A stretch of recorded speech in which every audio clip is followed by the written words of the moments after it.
Assalamualaikum warahmatullahi wabarakatuh. Salam sejahtera bagi kita semua. Om Swastiastu, Namo Buddhaya, salam kebajikan. Halo kawan TLM semua, selamat datang di channel atlmedu.id. Pada video ini saya akan membahas tentang cara menghitung jumlah sel menggunakan bilik hitung Improve Neugebauer. Pastikan kawan TLM menonton sampai akhir agar kawan TLM lebih paham cara menghitung sel menggunakan bilik hitung Improve Neugebauer. Sebelum itu, jangan lupa subscribe, like, and share agar kawan TLM yang lain juga dapat melihat video ini. Baik, kita mulai dari instrumen yang akan kita gunakan, yaitu hemositometer.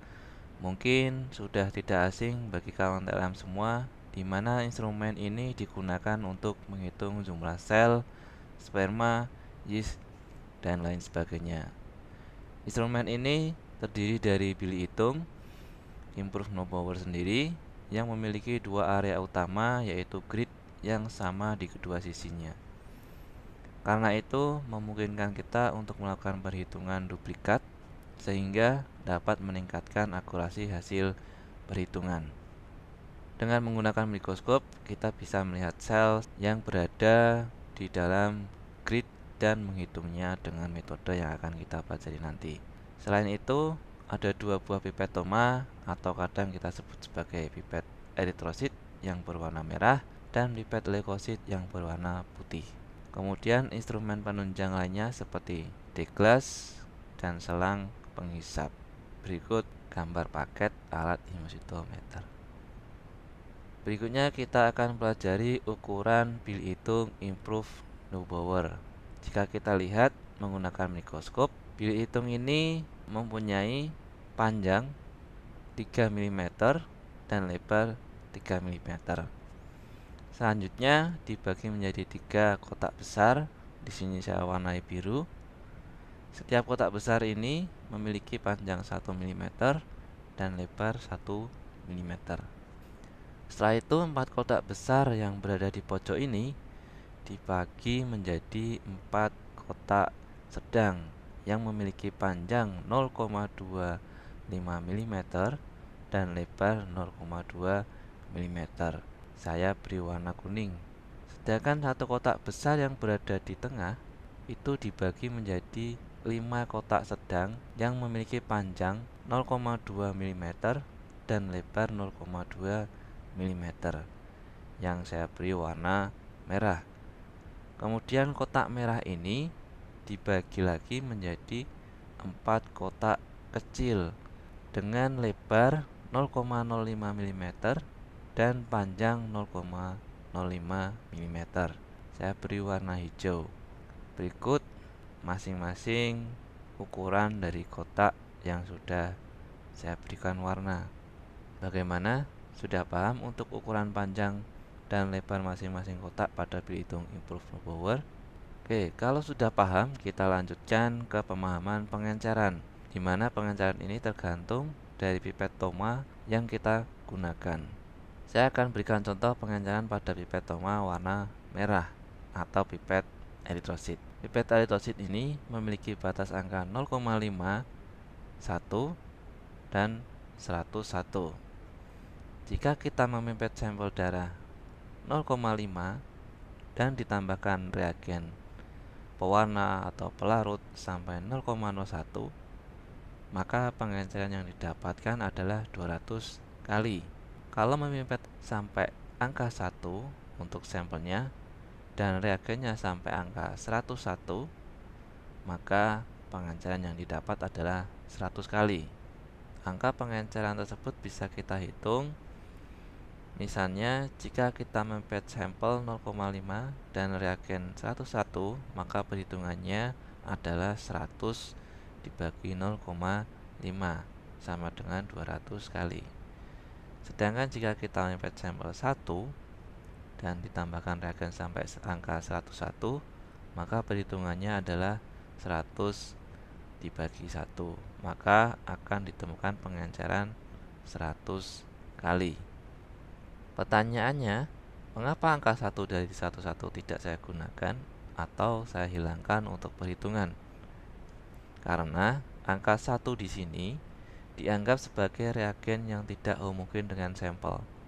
Saat kita homogenisasi, itu yang tercampur hanya di dalam pohlam. Di sana terdapat manik-manik yang berwarna merah. Maka sebelum diteteskan ke bilik hitung sebaiknya dibuang 3 tetes. Nah, sekarang coba tentukan pengenceran pada pipet warna putih atau pipet leukosit. Di sini sudah saya berikan perhitungannya ya. Jadi coba kawan-kawan TLM untuk belajar bisa untuk menghitung pengenceran pada pipet leukosit ini. Oke, selanjutnya jika kita sudah paham tentang pengenceran, saya akan memberikan angka yaitu di mana saat kita meletakkan deglas di atas bilik hitung, maka akan terjadi jarak antara bilik hitung dan deglas. Jarak di sini sama dengan tinggi. Tinggi ini berukuran 0,1 mm. Karena kita sudah tahu ukuran panjang lebar bilik hitung, kemudian pengenceran dan tinggi, selanjutnya saya akan menjelaskan rumus perhitungan bilik hitung improve Neubauer.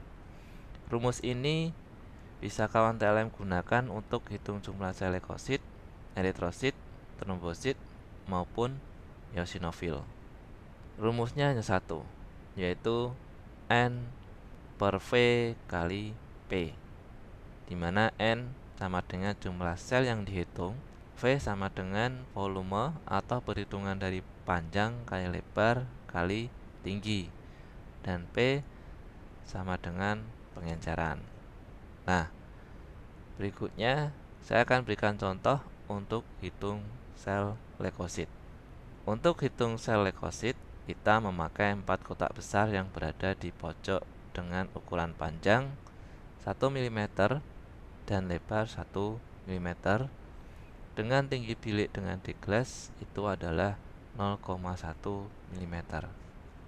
Maka kita bisa membuat perhitungan dari rumus N per V kali P sama dengan N per 4.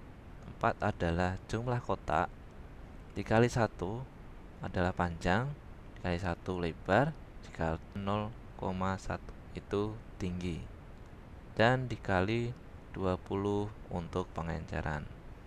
Di sini memakai 20 kali, berarti sampelnya adalah 0,5 dan reagennya sampai angka 11 menggunakan pipet warna putih atau pipet leukosit. Jadi N per 4 dikali 0,1 dikali 20 sama dengan N per 0,4 dikali 20 sama dengan N dikali 10/4. Karena pembagian dijadikan perkalian, maka pecahannya dibalik.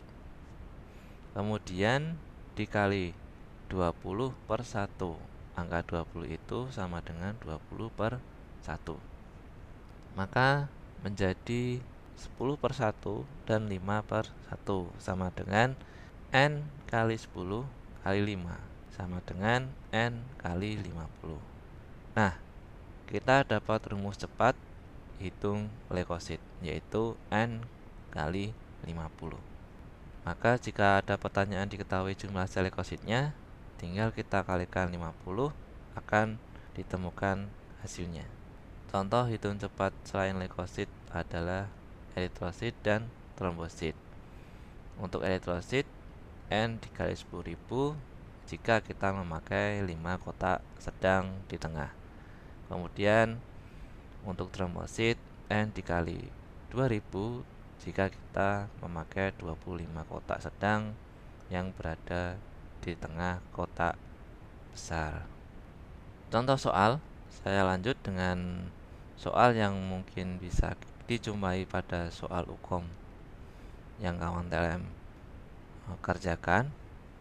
Seorang ATLM di Puskesmas melakukan prosedur pengambilan sampel darah pada pasien untuk keperluan pemeriksaan hitung eritrosit. Dengan menggunakan pipet Thoma, teknisi eritrosit dalam sampel darah hingga garis tanda 0,5 dan larutan rice acre di sini sebagai larutan pewarna atau pengencernya hingga garis tanda 101. Perhitungan kemudian dilakukan di ruang hitung improve Neubauer sehingga diperoleh jumlah total 385 eritrosit di dalam kotak.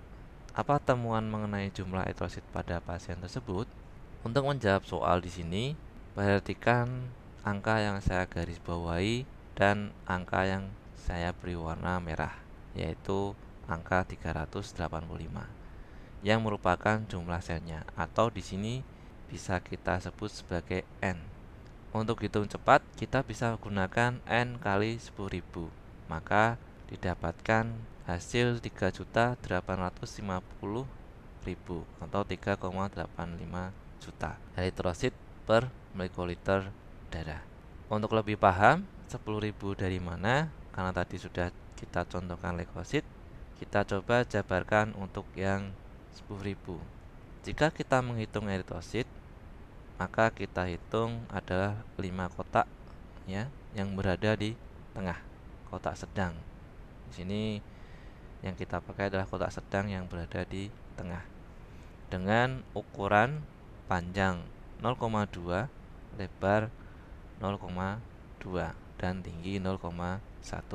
Maka N per V sama dengan 385 dibagi 5 adalah jumlah kotak, kemudian dalam kurung 0,2 dikali 0,2 dikali 0,1 dikali 200 sama dengan 385 dibagi 5 dikali 0,004 dikali 200 sama dengan 385 dibagi 0,02 dikali 200 sama dengan 385 dikali 100 dibagi 2 dikali 200 dibagi 1 sama dengan 385 dikali 100 dikali 100 sama dengan 385 dikali 10.000 sama dengan 3.850.000